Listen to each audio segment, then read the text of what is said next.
What's good, people? It's about that time to randomly relate reverse rants, no hate. So let's get into it. So look, I'm gonna make this a quick one. So recently, we know there's a particular fighter that was caught cheating, and I don't know what the repercussions are going to be. If he's going to have a ban, a life ban, a couple of months ban, a couple of years, who knows? I don't know. Now, in terms of performance enhancing drugs in general, I'm gonna say this. Okay, if you are an athlete and you're competing in any sport against anybody else, and you have to take performance enhancing drugs, then you are a piece of shit, fake, wimpy, coward, cheat. Okay, now I don't care that even if you are a badass without it, well then, if you feel like you need it, whatever you have to use to win to go into that fight or that game or whatever, you obviously didn't believe in it, right?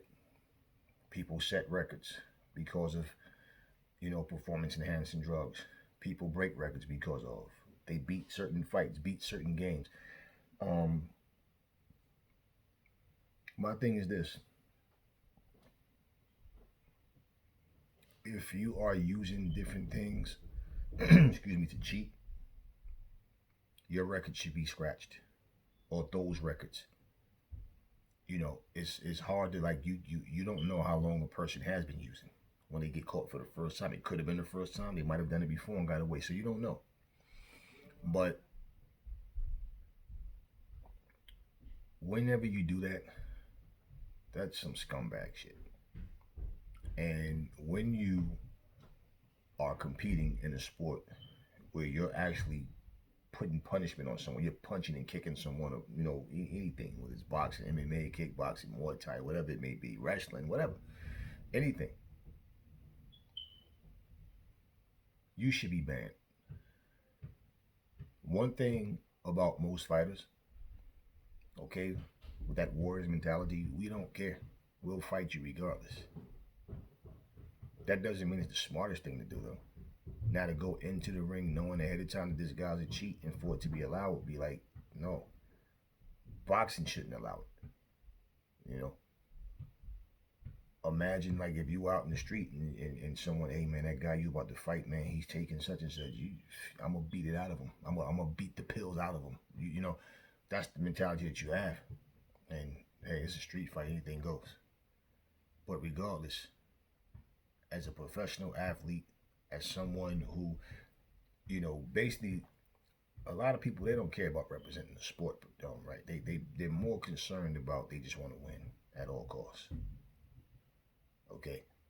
And when you have fights canceled, especially when it happens to a fighter over and over and over. I know in MMA, John Jones keep constantly getting caught with something. He's saying that something that's in his body that it's there. He don't know how to get rid of it, but he hasn't been taking anything.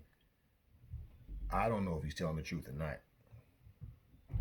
But one thing for sure is when people are taking things and that it's just like, look, I was playing basketball with a guy. I wanted to beat him. He wanted to beat me. I had a cooler and I had ice water in the cooler. I didn't have to give him anything.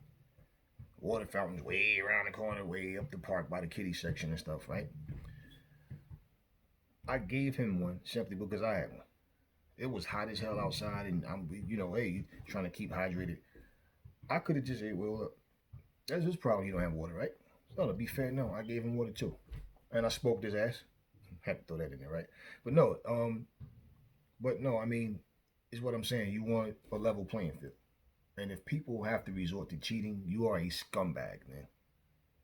And people are always, I didn't know what I was putting in my body. I thought, well, I had no idea. Well, my trainer wants to stop that nonsense, man. You guys are supposed to be professionals. You should know what you're putting in your body. You should have a better understanding of what's what, especially when you just went through this situation. That's some scumbag shit, man. And then, especially when people apologize and then go back on their apology, but then you act as if like you go back on it by simply trying to say it wasn't what you thought or what the public thought, and it was this, it wasn't that, and blah blah blah, and then all of a sudden here you go again. So at the end of the day, it's like, man, listen,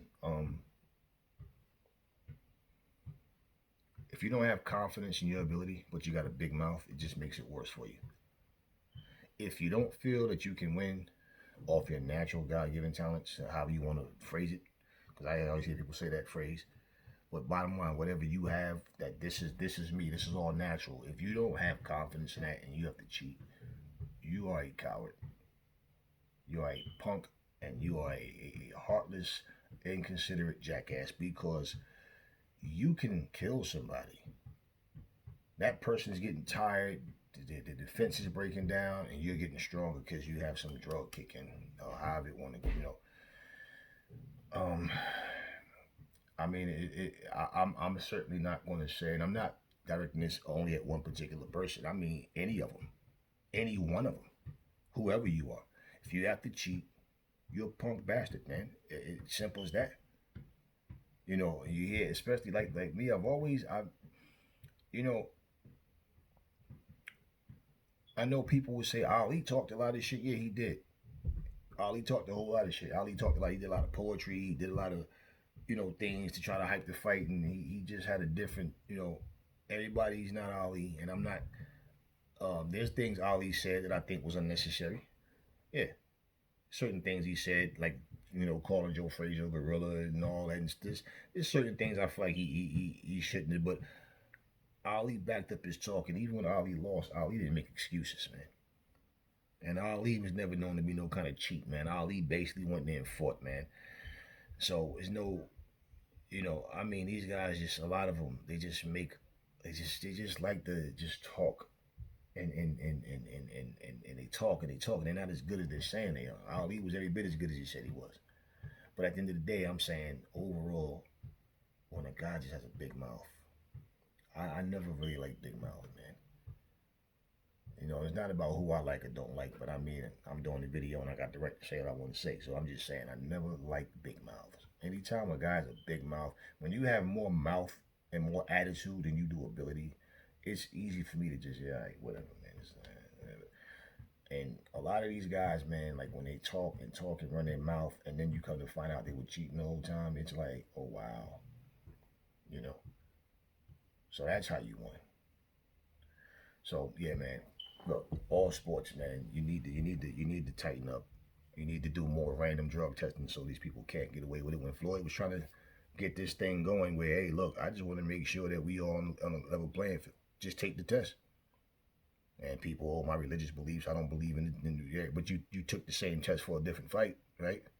So you got nothing to hide. Take the test. It's as simple as that. And they need to make sure that everybody's tested more regularly, because when these type of things happen, it's like, I mean, come on, man. Come on. Um, there's certain fighters I'm not even interested in really watching them fight anyway. But at the same time, Jarrell Miller, he's one of them. I'm really not interested in his fights. But because it's boxing, depending on who he's fighting, I'll probably check in, just, whatever. Maybe. If he's fighting a big name guy. Overall, I don't really, it's not like I'm hyped up to see him fight, put it that way. But now, after even hearing this, it's like, and all the talk that he did about calling AJ a drug cheat, now he's doing it. I just feel like this, man, like, when you make your rules, and it's not even, look, you don't even have to call them strict. If they're standard, it's not even strict, it's standard. Random drug testing, man. That's how you eliminate this BS. Random drug testing. And when these guys are taking things, now, if somebody ate something or drank something and it has something in it and they didn't know, I mean, if it's ways to determine that, okay, this could have been just from, whatever. But when somebody's just straight cheating, you should ban these motherfuckers, man. They're earning a living doing this, right? And they know people die in the ring. And for you to go in there and do that, you should be banned, man. Something has to happen. Something. So even if it's not a life ban, okay, the person did wrong, let them go out and make a living, however but something has to happen. There has to be some kind of consequence. They have to lose something. They have to have something happen that makes them scared. Yeah, I ain't doing that again. They have to worry about losing something. Otherwise, you know, you're gonna keep every so often another guy caught cheating. 6 months later, another guy caught cheating. A year later, another guy caught cheating. So anyway, man, like, tighten up on that. Drug cheats are cowards, man. Anyway, you know, you kill somebody in there. You kill somebody in there because you cheated. Saying I'm sorry is not going to bring that person back. Somebody gets damaged permanently for life. Something happens to them because you were a drug cheat. Sorry is not going to change that situation. You got guys that people got killed in the ring. People end up getting brain damage and going into comas, and nobody cheated. So imagine you have that extra boost. You know, that's murder, man. It's murder. That's basically, it's murder. You know, I don't respect any cheats. I don't respect any kind of cheat. So anyway, that's all I'm going to say on this video. And I will catch y'all on the next one.